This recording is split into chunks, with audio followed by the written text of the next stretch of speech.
Assalamualaikum warahmatullahi wabarakatuh. Halo semuanya, perkenalkan nama saya Elsa Reviabila, biasa dipanggil Elsa atau Ica, dengan NPM 20214064051123 dari Program Studi Pendidikan Umum Sekolah Dasar Universitas Muhammadiyah Pringseu Lampung. Ke teman-teman, di sini saya Elsa Reviabila akan memberikan sebuah evaluasi tentang pemahaman saya terkait materi minggu lalu, yaitu konsep dasar pembelajaran berbasis ICT. Konsep dasar media pembelajaran.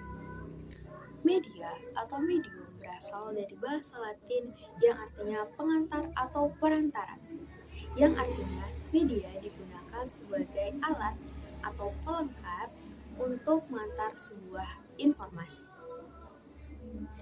Lantas, apa sih perbedaan antara media dan informasi? Media itu alat atau perantara untuk menyampaikan suatu informasi. Contohnya, televisi, terus komputer, bahkan media sosial. Contohnya, ada YouTube, terus Instagram, ada lagi TikTok. Itu adalah suatu contoh dari media untuk menyampaikan suatu informasi. Sedangkan informasi adalah keterangan, pernyataan, gagasan, dan tanda-tanda yang mengandung nilai, makna, dan pesan. Contohnya, pengumuman. Pengumuman bisa tertulis maupun tidak tertulis ya. Itu contoh dari informasi.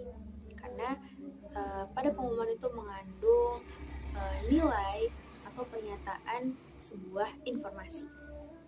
Selanjutnya ada rapor siswa. Rapor siswa juga adalah contoh dari informasi karena mengandung nilai, pernyataan, bahkan keterangan terkait dengan proses pembelajaran siswa pada semester itu. Misal semester 1, semester 2, dan seterusnya. Selanjutnya adalah pembelajaran. Pembelajaran adalah kombinasi dari berbagai macam unsur yang berpengaruh dalam proses pencernaan informasi untuk mencapai suatu tujuan pembelajaran. Pada intinya, pembelajaran ini adalah suatu proses interaksi antara seorang guru dan siswa yang menghasilkan suatu feedback. Feedback itu apa ya? Timbal balik.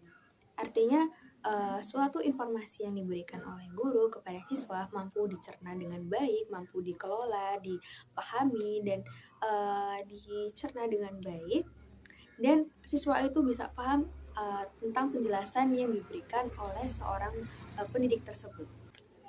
Selanjutnya, media pembelajaran berbasis ICT. Media pembelajaran berbasis ICT ini adalah suatu media yang digunakan untuk mempermudah siswa dalam belajarnya, yaitu siswa dapat mudah memahami sesuatu yang dari abstrak menjadi konkret atau jelas. Tuh.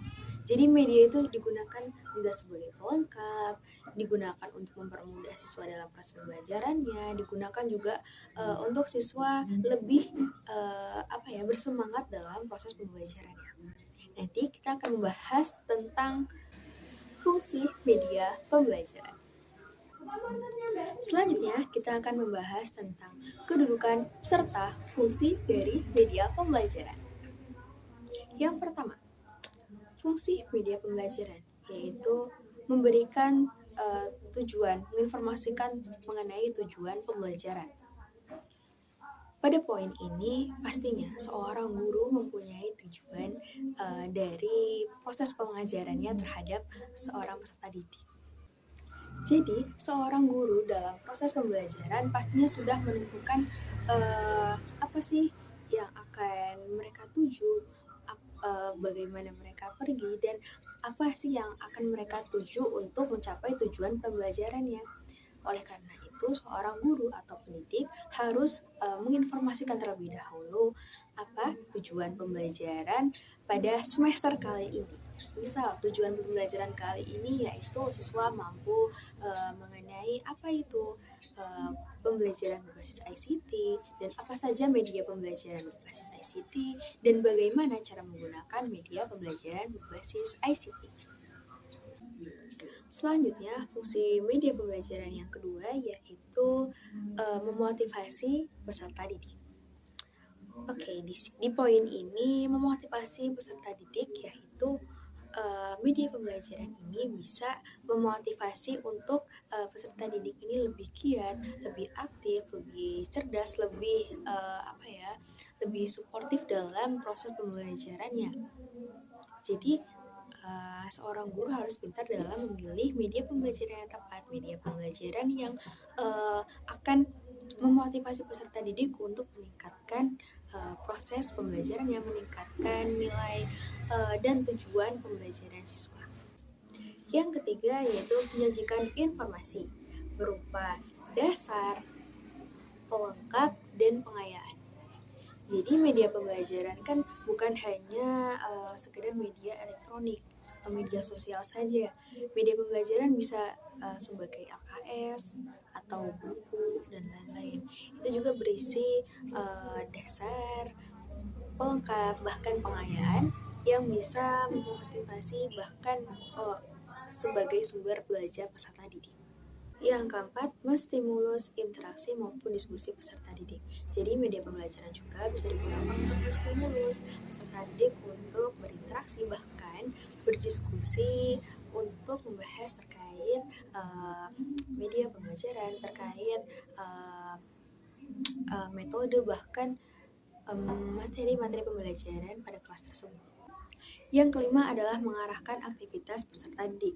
Jadi media pembelajaran juga bisa digunakan untuk mengarahkan aktivitas peserta didik agar lebih terstruktur, tersusun, terus terencana dengan baik. Dan yang terakhir adalah media pembelajaran digunakan untuk memberikan penguatan ataupun evaluasi atau penilaian. Jadi media pembelajaran itu digunakan bisa untuk menilai bahkan mengevaluasi suatu proses pembelajaran. Contohnya pada saat ini media pembelajaran saya selaku peserta didik, selaku mahasiswa menggunakan HP sebagai alat untuk mengevaluasi proses pembelajaran saya, proses pemahaman materi saya terhadap pemahaman saya terhadap suatu materi pada saat itu. Mungkin cukup sekian evaluasi dari pemahaman materi saya terkait dengan materi minggu lalu yaitu konsep pembelajaran berbasis ICT. Terima kasih. Mohon maaf sebelumnya kalau belibet-belibet Bapak. Saya akhiri, wabillahi taufiq wal hidayah. Wassalamualaikum warahmatullahi wabarakatuh.